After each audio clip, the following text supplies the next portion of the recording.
A very good afternoon, March. Thanks for joining us here on the program. This is Trending News. I'm Nancy Nalima. Do stay with me for the next few minutes as I bring you up to speed with what's happening across the country in just this hour. And let's begin. Healthcare stakeholders have continued to present their submissions on the Community Health Services Bill 2023 to the Senate Health Committee for the bill, which is at the second stage of the August House. Led by Health Principal Secretary Harry Kimutai and County Assembly's Forum Secretary Maurice Ocheng, the committee has asked the ministry to work in tandem by focusing on the current PHC bill so as to ensure the bill is passed into law to ensure community health promoters are recognized constitutionally.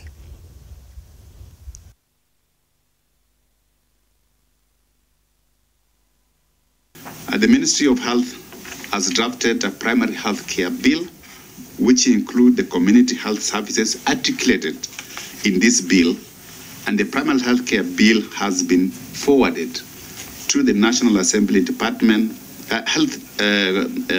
Committee of Health for their concurrence and introduction as a bill in the National Assembly so that it becomes a committee bill.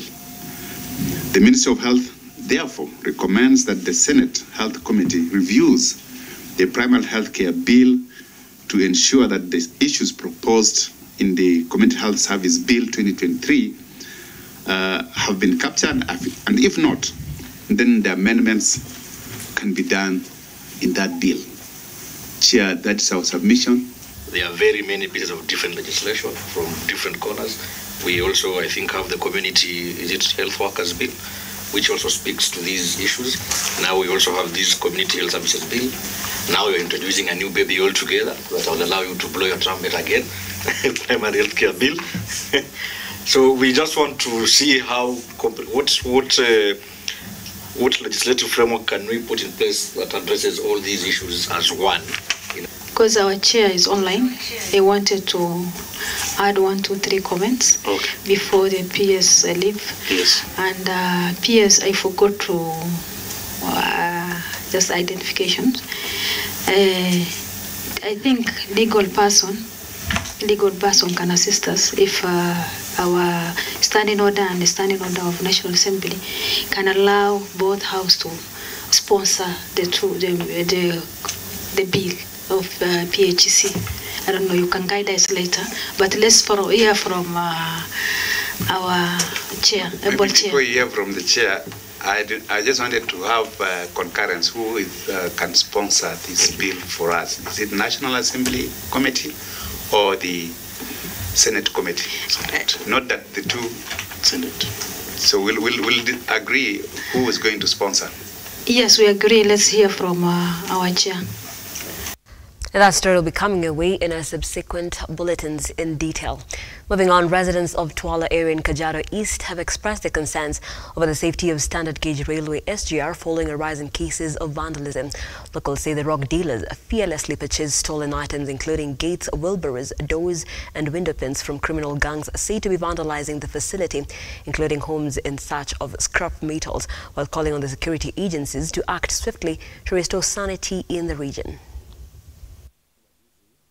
Kwa mambo ya wizi kidogo ya waya, babu waya, mesh waya ya ile iko kando ya hii laini ya SGR.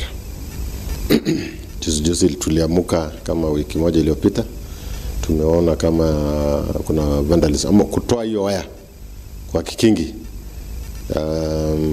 Hiyo waya wametoa kama 200 meters, wanafuruta. Na tumejaribu kufuatilia kwa maana haijafanyika mbeleni. Tumejaribu kufuatilia na kulingana na uchunguzi yangu mimi naona ni mambo ya hii metals, scrap metal. Kwa sababu wakati ilibaniwa kwanza, ilipigwa marufuku, wizi ya chuma na nini ikaenda chini sana. Lakini tangu irudi na iko almost kila mtu anakuwa all over, imetusumbua sana. Naishi tu karibu na reli, mahali hii reli ya kupitia kwenda kwa reli station inapitia karibu kwa area yangu. Na ile shida nimeona hapo, nimewahi kusikia tu habari ya hizo waya za reli zikipotea. Reli ina manufaa makubwa sana kwetu. kama inatupeleka Mombasa kwa njia rahisi na mizigo inabeba na vitu vingine, inaleta maendeleo kwa area. Haswa wanaiba vitu yote, kitu yote inahusika na chuma. Kitu yote kama ni waya, nini yote, hiyo ndio inaibwa. Alafu kitu kama karai yote hapo yote hiyo naibwa tu hivyo. Vitu yote inahusika na scrap. Na iwe chuma nini yote hiyo ndio vitu wanataka sana. Hatu ile tumefanya tunangangana tu polisi. Mara tukienda polisi tunashika wengine. Lakini dawa tu ni inaletwa na wale wanafanya hiyo kazi. Ni hatari kubwa hiyo. Sasa wakimaliza hii lazima wataenda kwa hizo. Na hata wakisikia wanaiba hiyo lazima ni hawa tu, ni hiyo group wanafanya hiyo kitu. Na dawa tu hiyo kitu ipigwe marufuku ikiwezekana. Now, the Office of the Spouse of the Deputy President, the OSDP, President Ross Rigathi, has facilitated a 2-day screening camp on Tuesday and Wednesday for alcohol, drugs and substance abuse for those suffering from different types of addiction.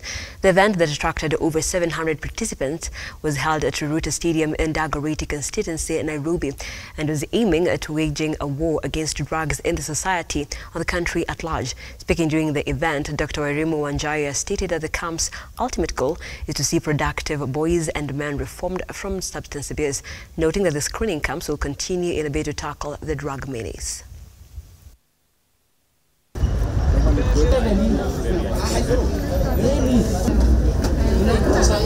Tumetibu watu wengi wa madawa.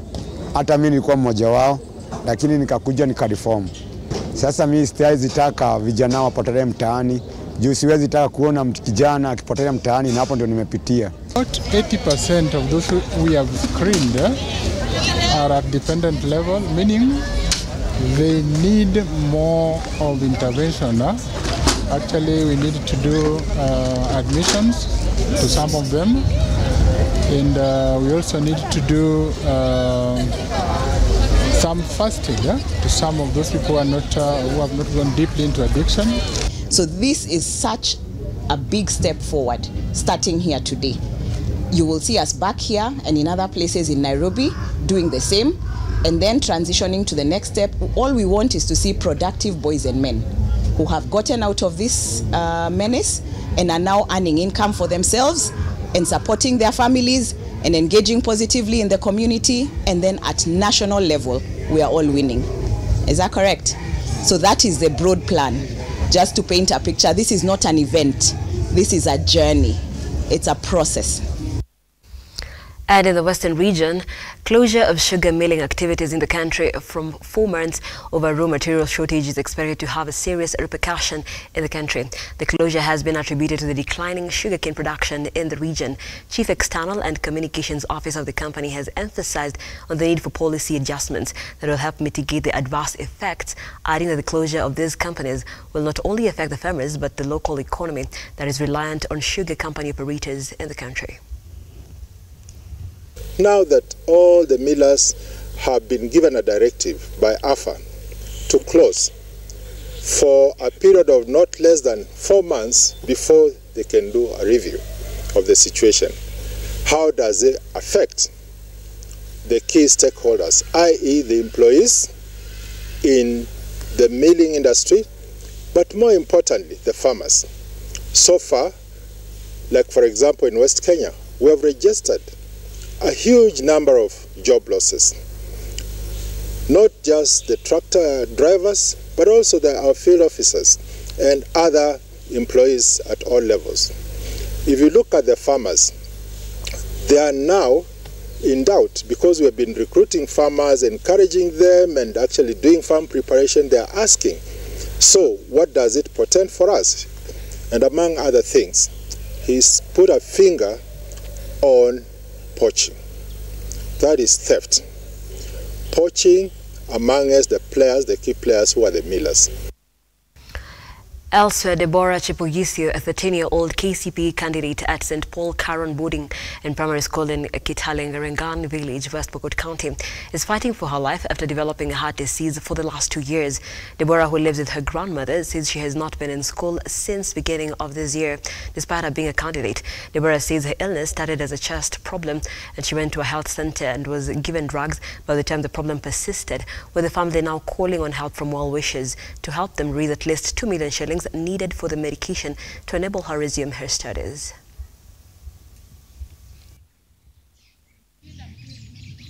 ilianza kuuma kama kifua. Sasa nilikuwa naendea shule leo. Nikifika shule nilikuwa nachoka sana. Sasa hatukuwa najua ni nini. Ndugu yangu alinipeleka hospitali na wakapima. Walikuwa nadhani kifua, wakanidungia dawa ya pneumonia. Mpaka 2022 ndio wakapima sasa wakajua kumbe ni shida ya roho. Sasa walipojua wakatuambia wanapeleka Nairobi na hata hatuna pesa ya kupeleka huko. Ilitushinda sasa tunafanyaje? Ndio tunaomba msaada mtusaidie. Hata kwa shule sikusoma term 1 na term 2 na niko class 8. Sijui nitafanya nini, mnisaidie. Ni mtu hapa, mimi peke yangu. Hakuna baba, baba alibariki zamani. Na mimi hapa na watoto. Anabaki hivyo tu. Paka hii mtoto anakuanjaka nini? Yuko shida na huko baba yake zamani ilipewa. Saa hii mimi mtoto yuko shida sana. Na mimi yako hapa anauza shamba yote.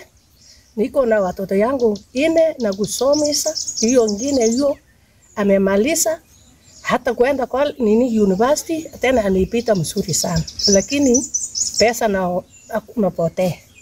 Saa hii mtoto akakuja kutoka mali mama yake kwake yuko chini, akakuja kana mimi akasema koko kifua nani nauma. Akamwambia sasa nini jebo iko kila siku nauma, hata kama kimwambia aenda kuni anakuja anatupa chini kuni akachoka. Yangu tu nilikuwa naomba tu kabisa ya kwamba huyu mwanafunzi ameteseka kwa muda sana. Kwa sababu wakati ilianza wakati huyu mwanafunzi alikuwa kwa darasa la 6, na wakati huo ni kama walikuwa wajajua ya kwamba ni ugonjwa gani ambaye imehadhiri mtoto. Lakini wakati sasa walijaribu wakapeleka hapa sub county district hospital ambaye ni Kachiliba, ndio wakapima wakaangalia wakasema kwamba kuna shida wa moyo. Wakarifa hawa wakaenda Kapenguria, kufika Kapenguria tena wakarifa tena waende Kitale, ambapo wakaenda wakapata ya kwamba kwa Kitale kuna shida ya moyo kama kuna crack kwa moyo, ambapo waliambiwa sasa inatakana tena waende Nairobi watafute specialist ambao wanaweza shughulikia kuangalia hiyo shida.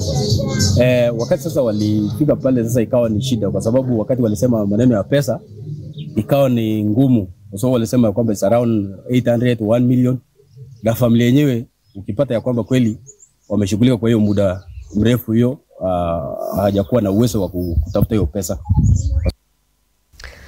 And also, residents of Lurambi, Kakamega County are decrying failure to get services from crucial amenities due to the poor state of infrastructure in the sub-county and are calling on the government to move with speed to ensure the roads are repaired. However, area MP Manuel Wangwe has promised that the roads will be repaired in the next few weeks to ensure they can be able to access crucial services.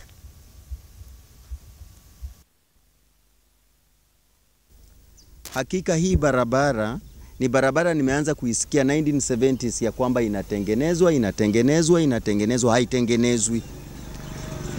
Jiulize miaka ya 70 mpaka saa hii ni miaka ngapi iliyopita? Jambo linalo nishangaza, sijui kama wabunge wameweka hii barabara iwapatie kura, kwa sababu wanasema mkinipitisha hii barabara itamaliza mwaka moja kama sijaimaliza.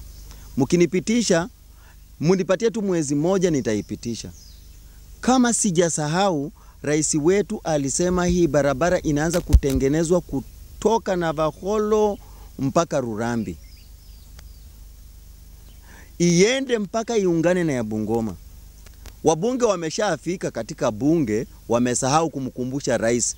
Rais wetu hawezi kumbuka kila kitu. Ni mtu sasa anasimamia dunia, nchi nzima. Hawezi kumbuka kila kitu. Hiyo safari ya hiyo barabara iko na phases mbili. The first phase, mimi mumeona Mheshimiwa Musalia Mudavadi, yeye ndiye Prime Cabinet Secretary wa serikali ya Kenya. Yeye ndiye anasimamia miradi yote ambayo inafanyika katika serikali ya Kenya. Mumeona Mheshimiwa Wetangula, yeye ndiye Speaker wa bunge la kitaifa la Kenya. Hiyo barabara inatoka hapa ikienda mpaka kwake. Tumeshikana na Mheshimiwa Wetangula, ameguzia jambo la hiyo barabara. Tumekaa na Mheshimiwa Musalia Mudavadi, juzi ametuma inspector kutoka kwa ofisi yake, wamezunguka kwa hii barabara yote, wamepima mpaka Bungoma. Tulikuwa na rais kule Malava, akapeana amri kwamba lazima hiyo barabara ikamilike. Nasimama nikiwaambia kwamba ile amri Mheshimiwa Ruto alitoa ya kufukuza ile woria ambaye alikuwa kwa hiyo barabara last week imekamilishwa, na hiyo barabara itakuwa inawekwa katika official tender process kuanzia in the next 2 to 3 weeks kutoka sasa.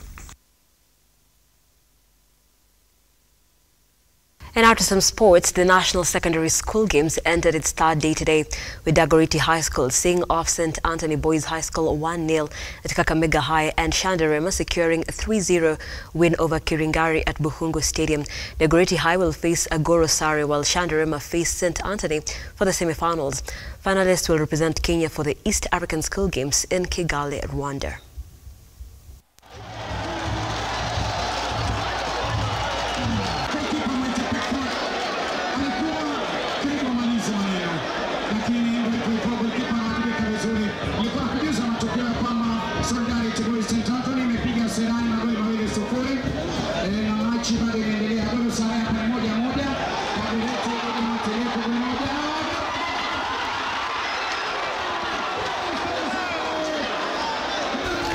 And we've come to a close here on Trending News, but let me bring you up to speed with what you can expect at our bulletins. Lookuptv at 7 p.m. and Lookup News at 9 p.m.